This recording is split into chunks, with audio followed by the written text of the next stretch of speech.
саламатсыздарбы. Сиздер менен бүгүн Кактус Медиа порталынын журналисти мен Бермет Уланова жана бүгүн бизде конокто Жогорку Кеңештин депутаты Мараян Маматалиев. Саламатсызбы. Биз бүгүн шайлоо жөнүндө сөз кылмакчыбыз. Анан менен бүгүнкү биринчи суроом Мараян мырзага, сиз кайсы себептен депутат болууну чечтиңиз? Эми ар бир жаран ушул кичинекейинен баштап эле мындай кыялданат экен, ойлонот экен.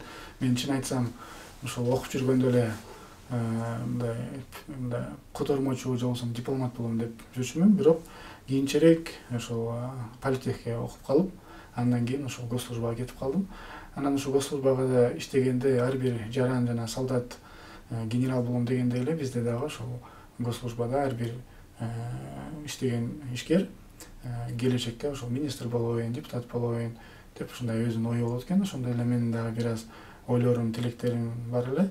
Жана ошондой эле мен ушул госслужбада иштеп жүргөндө мамлекеттик кызматкер болуп 12 жылда мен түшүндүм, эгерде бир айрым чоң өзгөрүүлөрдү кылам десең, анда депутат болушуң керек экен. Жана ошондой закондорду кабыл алып, закон аркылуу Кыргызстандын турмушун өзгөртүүгө толук шарт бар экен. Ошон үчүн мен депутат болоюн деп чечкем. Ошо өзгөрүүлөрдү кылганга жетиштиңизби 1,5 жылдан бери? Мен ушул 1,5 жылда 10 мыйзам иштеп чыктым.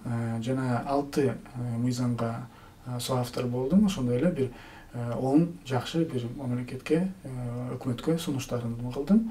Ошонун негизинде булардын баардыгы ушул элдин турмушун жакшыртуу максатында жана ошондой эле биздин мамлекетке пайда келтире турган мыйзамдарды жазып чыккам. Мисалы ушул менин бир алгачкы мыйзамым бул сатып алуулар боюнча мыйзамга өзгөртүү киргиздим. Ал өзүбүзгө белгилегендей буга чейин ар кандай коррупциялык схемалар ал жерде болчу. Ал жерде эч ким айкын ачык тендер өтөт деп ишенчү эмес. Бардыгы эле мындайча айтканда билчү да. Эгер тендер өтүп атса, ошол тендердин комиссия ким экен, ошолго эптеп чыксам, тааныш аркылуу ошол менен сүйлөшсөм, анан ошол тендерди мен утуп алсам деген ушундай жолдоолор бар эле. Мен ошолордун бардыгына бөгөт койдум. 15 беренеге өзгөртүү киргизип, ошолордун бардыгына биринчи кезекте ошол коррупциялык схемаларга жана айрым бир компанияларды өткөзгөнгө лобби системасына ошондой бөгөт койдум. Жана ошондой эле ушул биздин атамекендик ишкерлерге дагы жол ачтык. Bundan ары эгерде продукцияң 100% ушул Кыргызстандан чыгарылса, анда аны тендери жок эле мамлекет алганга уруксат берилди да. Жана ошондой эле биздин ушул гемодиализ менен ооруган адамдарга да бир топ мындай жеңилдик кылып бердик. Ага чейин ошол тилекке каршы ошол ооруткан адамдарга дагы тендер өткөзүшкөн, биз алардын баарын жоюп салдык. Мындан ары ооруткан адам өзү чечим кабыл алат, кайсыл жерде дарыланат жана кайсыл жерге бара турган өзү чечет. Мамлекет болгондо эле ошол акчаны карточкасына салып берип турат да. Жана ошондой эле тышкы карыз боюнча дагы бир жакшы өзүнүн мыйзамына киргиздим. Сизге белгилегендей биздин тышкы карызыбыз 4 миллиарддан ашык. Анын ичинен бир 2 миллиардына жакын эле биз бир эле Кытайдан алып койбуз да. Эми мен Кытайга каршы чыгардым деп айта албайм, бирок биз бир булактан 50%дан албайлы деген сунушумду киргиздим. Себеби бир коркунуч бар да. Эми кечке эле биз ушул оңой жол экен деп эле Кытайдан ала берген туура эмес. Башка бизде көптөгөн институттар бар, алардан да карыз алса болот, бирок алардан алыш кыйын. Кытайдан алыш оңой болуп калган да. Андан сырткары эми азыр 44% биздин карыздын 44% ушу Кытайга карыз экенбиз. Бул бир жаман жагы бар. Кытайлар эч качан карызды кечпейт. Бул биринчиси. Экинчиси, эгерде сен ошол төлөй албай калсаң, ал толук айкын ошол биздин келишимде жазылып калыптыр. Ошол нерсени алып болгонго уруксаты бар. Ал мисалы ушул африкалык мамлекеттерге карап көрсөк, Африкада айрым бир жерлердин территориясын алып болгон кездешет экен. Ошондой эле ошол жерде министр финансысын, каржы министрин Кытай жараны коет экен да. Силер ушул төлөй албай калдыңар, биз мындан ары силердин министрлиги биздин өзүбүздүн жараныбызды коет экен. Же болбосо ошол Шри-Ланка деген жерде целый толук бир порту дагы ошол карыздын алкагында берип койгон ушулар бар да. Ошол мен ойлойм, бул биздин келечекке өтө коопсуз деп ойлойм. Биздин биз ушул жаштар төлөйбүз, биздин балдарыбыз төлөйт бул карызды. Эртең келечекте бир кандайдыр бир кризис болуп калбасын. Эртең ушул биздин суверенитетибизге толук ушундай коркунуч бар деген негизинде мен ошону жазып чыктым. Жана ошондой эле алгачкы дагы мына келаткан жаңы мыйзамым ошол биз ошол эле карыздарга тиешелүү да айтып кетейин, уйкаш болуп калды. Ошол эле карыздардын биз 2 миллиардка жакынын жолдорго сатып атабыз да. Бирок ошол менен бирдикте жолдун ар бир кайсы бир жолду карап көрүңүз, ошол эле Нарын Тору карты же Бишкек Ошту аягына чейин курулбай жатып, курулган жактарды биз толугу менен бузуп алдык да. Ошол бузуп алган жактардын эң негизгиси түшүнүктүү качествосы, бирок андан сырткары биз ошол оор жүктөгү машиналарыбызды өзү стандарт берилген, атайын норма берилгенден ашырып өтүп кеткен машиналардын алкагында жолдор бузулуп атат да. Биз эми ошолорду машиналар өтпөсүн деп атайын таразаларды койдук эле. Бирок ошол таразаларда азыркы күндө тилекке каршы бир мындай коррупциялык схемалар бар экен. Ошол коррупциялык схемалардын алкагында ошол машиналар жөн эле өтүп кетип атканын мен өз көзүм менен барып көрүп, ичинен далилдеп, изилдеп, анан ушул мыйзамды жазып чыкты. Мен ойлойм, bundan ары ушундай оор жүк ташуучу машиналар өтпөйт деп ойлойм. Жана ошонун алкагында биз жолубузду бузбайбыз дагы, келечекте дагы карызга батып, дагы акча алып, ошол жолдорду кайра кура бербейбиз. Ошол коррупционный схемалар жөнүндө айтып бересизби? Эми ошол коррупцион схемаларды болсок, ошол мен айткан ошол мисалы ошол тараза болсо, биз ошол таразаны атайын коюп атабыз, машина ошол жака кирсин. Эгер жүк, оор жүк ашыкча болсо, аны төксүн деп, же болбосо ошол жерде өзүнүн штрафы бар, ошол штрафын төлөсүн деп. Бирок тилекке каршы ошол таразага кирбей дагы өтүп кете берет экен. Ошол кирбеш үчүн айрым бир чиновниктер менен сүйлөшүп алышат экен. Мындай крупный сүйлөшүүлөр да болот экен, мелкий сүйлөшүүлөр да болот экен, бытовой, локальный ошол жердеги болот экен. Анан эгерде кирген күнү деле грузун ашыкча чыгып калса, ошол жердеги биздин тилекке каршы кызматкерлер менен дагы сүйлөшүп алып туруп кете берсең болот экен да. Эми алар өз кызыкчылыгын ойлоп ушул машиналарды өткөзүп коюп атышат. Ошол эле биздин машиналарыбыз тилекке каршы ушул көбүрөөк пайда таба алайын деп өз кызыкчылыгын ойлоп атышат. Бирок анын алкагында жолдорду бузулуп атканын эч ким ойлобой жатат да. Ошону ошого бөгөт коюш үчүн ушундай бир мыйзамды иштеп чыктык эле. Ошол чиновниктердин аттарын билесизби? Эми аттарын атай турган эми ал атайын ушундай биздин өзүнүн структуралык немелер бар. Мен эми көбүнчөсү ушул менин мыйзамдарым көбүнчөсү ушул коррупцияны эмне үчүн чыгып аткан себебине каршы жазып атам да. Эми баягы биз бирөөлөрдү кармап атабыз, биздин баягы силовой структуралар жакшы көрүшүп атат, бирок алар мындай менен баардыгын эле отургузуп бербейсиң да. Ошол последствия менен эмес, мен айткан жана причиналарына көп көңүл буруш керек деген ушундай тилегим бар да. Ал үчүн системаны өзгөртүш керек да. Сиздин алыңыз келеби системаны өзгөрткөнгө? Эми мен ошон үчүн баягы башында сиз айтпадыңызбы, эмне үчүн депутат болом деп чечтим депчи. Эми депутаттын ушундай ыйгарым укуктары бар экен. Ошону айткан сөзүңө жооп бере албайсың, кылган ишиңе жооп бербейсиң деп, мындай эч ким сени куугунта албайт экен. Сен ачык айкын кылганын кыла берет экенсиң да. Ошого мен толук депутат катары мүмкүнчүлүгүм болуп аткандан кийин мен буну коркпой, үркпөй кылып атам. Жана ошондой эле мен азыр жаңы форматка өттүм өзүм жумушумду. Жөн эле кагаз түрүндө биздин сайтка илип кое бербей, сөзсүз түрдө видео тасма менен коштоп, ал видео тасмада мен коркпой ачык эле ушунун баарын айтып берип атам.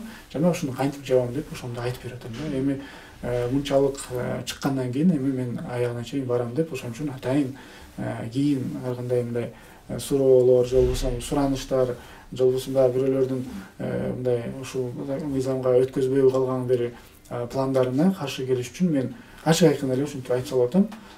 Баары билсин, баары көрсүн, баары жардам берсин деп. Эми сиз өткөрө алган мыйзамдар жөнүндө сөз болду да. Сиз аябай каалап, бирок өткөрө албай калган, аябай коомчулукка керектүү мыйзамдар бар беле? Эми ушул эле госзакупканы мен башында өткөзүп атканда бир топ, чын айтсам, каршылыктар болду. Себеби кимге эле жакпасын, ушул күндө түшүп туруп аткан акчаңа бөгөт коюп атсаң, баягы сол түшүндүк көчүп аткан. Анан ушул мыйзамды деле өткөзүп атканда бир-эки пункттарын өткөзө албай калдым. Ошого мен кайгырып жүрөм, бирок мен ойлойм, дагы убакыт бар, мен Кудай буйрса келечекте өткөзө алам депчи. Негизи эле ушундай моменттер, ушундай окуялар болот экен. Сиздин оюңузду, пикириңизди, кылып аткан ишиңизди азырынча түшүнбөйбү же түшүнгүсү келбейби, же кандайдыр бир ошол алардын алып келаткан бизнесине же болбосо башкасына бир басып алгандай эле сезесиң да. Ошондо сага каршылыктар бир топ эле болот, өкүнүчтөр болот. Бирок мен характерим ушундай, өзү спортто да көп машыгып жүргөм, ошо аягына чейин барганга аракет кылам да. Бирок коркутуу үркүтүүлөр болду беле? Жок, эми депутатты коркута албайт да. Эгерде мен жөнөкөй чиновник болсом, албетте болсо керек эле. Ошондуктан мен жана башында айткандай, депутаттын дагы жакшы жери сени эч ким коркутуп өркүтө албайт да. Себеби сен элдин шайланган кулунусуң, сен элге ачык айкын айта бересиң. Жана сенин статусуң бар депутат деген. Сөздү сиздин партия фракцияга бурсак, ошол партиянын же фракциянын шайлоого бара турган программасы түзүлүп атканда сиз катыштыңыз беле? Мен катышкам, башында ошондо биз 15 мыйзам менен чыкканбыз. Бирок тилекке каршы биздин фракциябыз оппозицияда болуп калып, жана ошондой эле ич-ара фракциябыздын өзүндө дагы бир топ келишпештиктер болуп, ата журттан келгендер азыр деле мына кийинки шайлоого өзүнчө ыраазы болушат, республикадан келгендер өзүнчө ыраазы болушат. Ошондой эле Бабановдун кетип калышы бул ушул биздин мыйзамдардын элге берген астында, шайлоонун астында берген биздин өзүбүздүн жана өткөзөбүз деген мыйзамдардын 40% эле өттү да. Калганы өткөн жок. Анан ачык айтып коюш керек. Аны өткөзүү максатында дагы мындай чогуу иш алып барган жокпуз. Ар бир депутат өзүнүн жумушу менен элек, ар бир депутат өзүнүн мыйзамдары менен элек болуп калдык азыркы учурдачы, тилекке каршы. Себеби биздин ушул ичиндеги фракциядагы жана сырттагы ушул партиялардын келишпестигинен байланыштуу ушундай азыр биз шарттабыз. Ошондо партия фракциянын ичиндеги келишпестиктер силердин пландарыңарды аткарганга жолтоо болгон экен. Эми сыртта мындай партия жок болсо, республикада журт, эми ал юридически эле бар, бирок фактически жок болсо, анын кызыкчылыгын ойлогондо эле киши жок болуп атат. Себеби булар өзүнчө кетем деп атат, булар өзүнчө кетем деп атат. Анан экөөнүн тең максаты башка, экөөнүн тең пландары башка, анан экөөнүн тең жазып аткан мыйзамдары дагы, анан элге чыга турган келечекте мына шайлоого дагы бара турган көз караштар да башка болуп калды да. Ошого байланыштуу азыр фракциянын ичинде тең бирдиктүү ушул мыйзамдарды алып барабыз деген мындай чын айтыш керек да, элге чын айтыш керек. Андай деле мындай багыт жок. Сиз өзүңүздүн партияңыздын лидери Өмүрбек Бабановду колдойсузбу? Жана ал киши шайлоого барбайм деп атат. Ал киши шайлоого барбай калса, сиз шайлоого барасызбы жана ким менен барасыз? Мен өзүмдүн өмүрүмдө мындай чоң саясатчылар менен жакшы эле иштедим. Ошол биринчи ошол Жапаров Акылбектин школасынан өткөн, кийин Кулов Феликс Сашынбаевичтин школасынан өткөн. Анан Бабанов Өмүрбек Токтогулович менен да иштеп калдым. Мен үчөөнү тең, көз карашым бирдей. Мен анан үчөөнү тең эч качан мындай жакшы, жаман отношенияда калган эмесмин. Ар дайым отношения жакшы, колдоп турабыз бири-бирибизди. Ал эми ал кишинин Бабановдун кийинки шайлоого барбагандыгы сөзсүз түрдө партияга өз кесепетин берет. Ансыз деле мындай партия өз ара бара албай деген деле маселе болуп калышы мүмкүн. Ошондуктан азыркы учурда анын барышы же барбашы республика партиянын ачык болуп турат да. Барбай барбай белгисиз. Ошого байланыштуу мен ушу келечекте ушул өзүмдүн ишмердүүлүгүмдү улантуу максатында сөзсүз түрдө башка сунуштарды карап жүрүшүм керек болуп калды. Анан ошондой бир-эки дагы сунуштар бар. Мен азырынча чечим кабыл албай элекмин, бирок эгер барам десем, мен сөзсүз түрдө республикага барбай калсам, мен башка партия менен барганга мажбур болом. Жана мен ошону өзүмдүн командама, өзүмдүн элиме, менин шайлаган элиме барып түшүндүрүп, жөн эле секирип кетпей, түшүндүрүп айтып, азыр болуп аткан акыбалды түшүндүрүп, анан башка партия менен барганга даярмын. Сунуштар бир нече партиядан болду. Эми сунуштар бар бир нече партиядан, бирок кайсылар экенин туура түшүнсөңүз, мен аны азырча айта албайм, бирок сунуштар болуп атат. Кандай принцип менен тандайсыз партияны?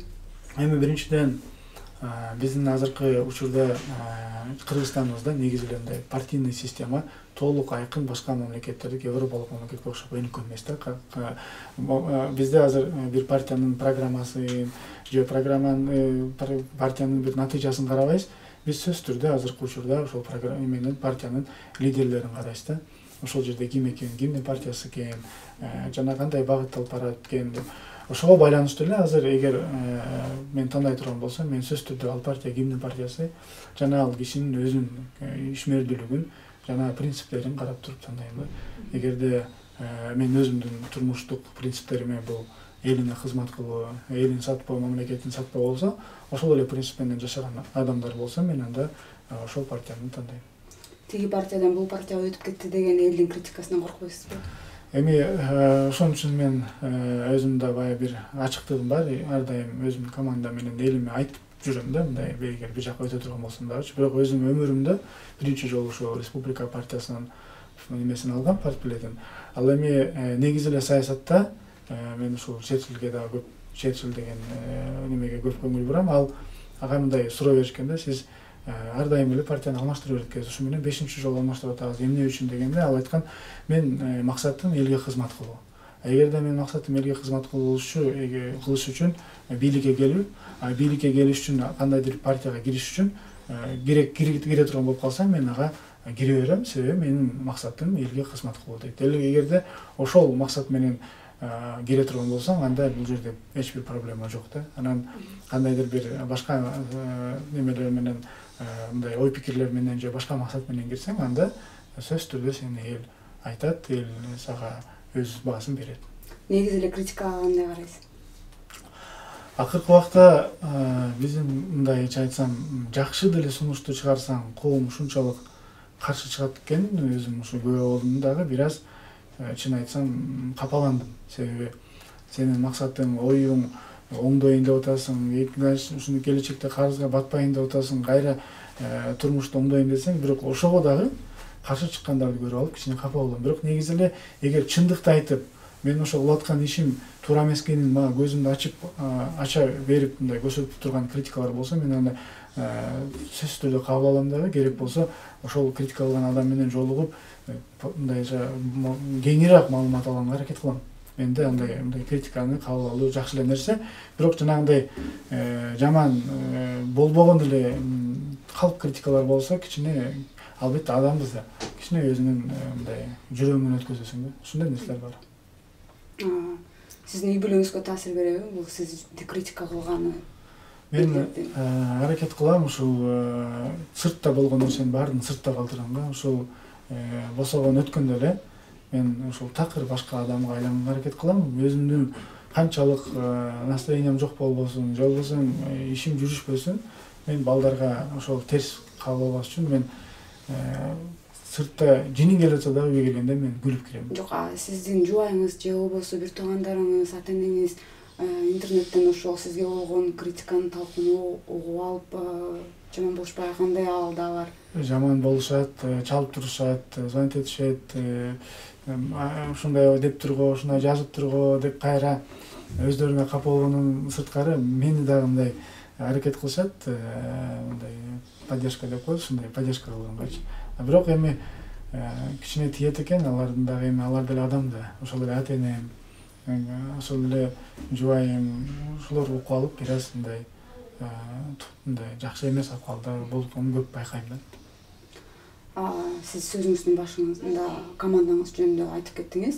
Ошол командаңыз канча адамдан турат, кандай адамдардан турат? Анан сиз ага айлык мана төлөп бересизби ошол жөнүндө? Мен 2008-жылы ушул чогуу балдар менен атайындай жаш жалын деген бир коом ачканбыз. Ошол коомубуз бир 10-20 баланын тегерегинде эле ачкан элек. Азыркы учурда мындай стабилдүү анан жана лидерлери 120га жетти.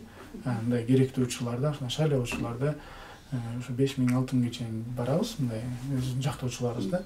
Ал эми ар дайым иштей турган 120 балар, алар бардыгы өзүнүн бизнестери менен, же болбосо башка жумуштар менен иштешет, аларга айлык деле төлөнбөйт.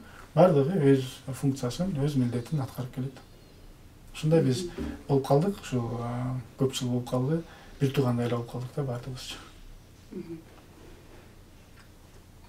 Сиздин ошол өзүңүз үчүн же болбосо сиздин коллега депутаттарыңыз үчүн бир уялган маалдарыңыз болду беле? Ушундай бир учурлар? Эми азыркы учурда коомчулукта депутаттарды бир жакшы көргөн деле адам калбай калды окшойт. Эми бардык жерде эле критикага алынасың, бардык жерде эле жаман көрүшөт. Бирок айрым учурларда массалык маалыматтар ушул айтылган сөздүн бардыгын эмес, бир мындай кызыктуу жерин жана жаман жерин алып деле элге берип койгон жерлер бар да. Бирок ал менен эле бирдикте чындап эле ошол жерде мындай туура эмес сүйлөп аткан коллегалар бар да. Албетте бүт критика школа болуп аткандан кийин айрым учурларда чын айтсаңыз кичине уялып да кетесиз да. Ушундай эми бир топ эле тажрыйбалуу адамдар, возрасттагы эле адамдар, бирок ушундай кээ бирде сүйлөп алганына кээ бирде уялып да кетем.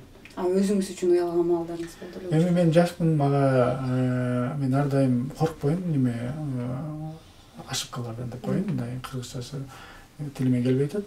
Кандайдыр бир ошибка болсо мен андан уялбайм, себеби мен жашмын, мен ошол аркылуу өтүп, үйрөнүп кете беришим керек. Мага андай простительно деп койсом болот да. Анан кийинки учурларда мисалы мен орус мектепте окуп, кичине кыргызча жакшы кээде сүйлөй албай калам, мындай сөз таппай калам.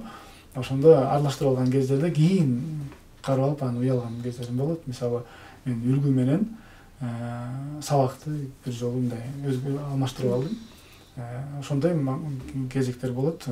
Албетте уяласыз да. Мага абалыңызды түшүнөм. Мен дагы орус мектепти бүткөм. Анан кыргызча сүйлөгөндө адабий тил менен, мындай бир илимий тил менен сүйлөй албайм. Ушундай маалдар болгондо мага дагы ыңгайсыз болот, тартынам элдерден. Ошондо айрыкча ошол микрофон болуп калабы же камера болуп калабы, эки эсе мындай меткеткен кездер болуп калат. Волнение болчу.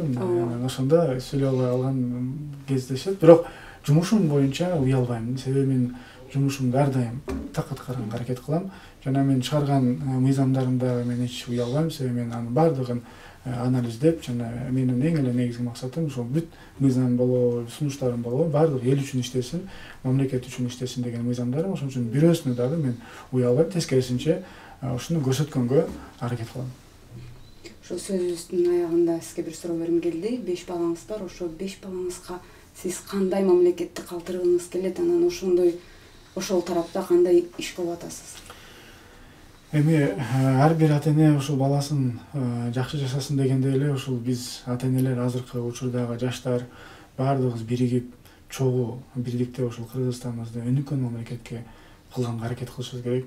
Мына баардыгыбыз эле чет жакка чыгып жүрөбүз. Чет жакка чыксаңыз, кайсыл жердесиң десең, Кыргызстандан десең, ал каерде экенин билишпейт. Сиз ошол жерде түшүнүп отурасыз, мына Кытайдын жанында, Казакстандын жанында, керек болсо Өзбекстандын жанында дейсиз. Бирок ошол эле биздин жанында мамлекеттерди тааныйт дагы, ошол биздин мамлекетти тааныбаган. Бул эмнени түшүндүрөт? Бул деген ушул Кыргызстаныбыздын азыркы учурда тилекке каршы дүйнөлүк масштабта ушундай өнүккөн мамлекет эмескенибизден келип чыгат да. Мен ойлойт элем ушул биздин көптөгөн ушул жарандарыбыз дагы кетип атат, сыртка иштеп келейин деп, себеби бул жакта жумуш табылбай атат. Керек болсо ошол жактын гражданлыгын да алып чыгып кетип атат. Ошолардын баардыгына мен өтө мындай кайгы менен көрөм да, карайм дагы. Ошо мен тилейт элем, Кудайым буйрса, келечекте биздин Кыргызстан өнүккөн мамлекеттердин ичине кирип, биз сырт жакка чыкканда кайсыл жерден дегенде Кыргызстандан дегенде баардыгы таанып, Кыргызстандан турбайбы деп, сенин паспортуңа азыр мисалы көп мындай учурлар бар. Американын гражданын паспортун карайт дагы, керек болсо сени туруптур деп коюшу да мүмкүн да. Ушундай сыяктуу болбой, биздин элдер үчүнчү сортко айланбай, эл арасында дагы мындай сыймыктана турган мамлекет болушун каалайм. Ал үчүн биздин өзү иш-чара өзүбүздүн ичинде мамлекетти өнүктүрүш керек. Ага толук биздин шарттарыбыз бар. Эгер бизде газ, нефть жок болсо, бирок бизде ошо Кудай берген суубуз бар, жаратылышыбыз бар, жана ошол гендерибиз бар. Ошолордун баардыгын толук айкын, жакшы, эффективдүү колдонуп, мындай жакшы өсүп кеткенге шарттардын баардыгы бар. Ошолорду колдонуп, биздин балдарыбыз сыймыктана турган, биздин балдарыбыз сыртка чыкканда мен Кыргызстанданмын деп өзүнүн көкүрөгүн көтөрүп айта турган ушундай мамлекетте жашоосун каалайм. Жана ошого болгон өзүмдүн өмүрүмдүн аягына чейин болгон күчүмдү ошого жумшоого даярмын жана жумшайм. Чоң рахмат Марлен мырза, Рахмат сизге.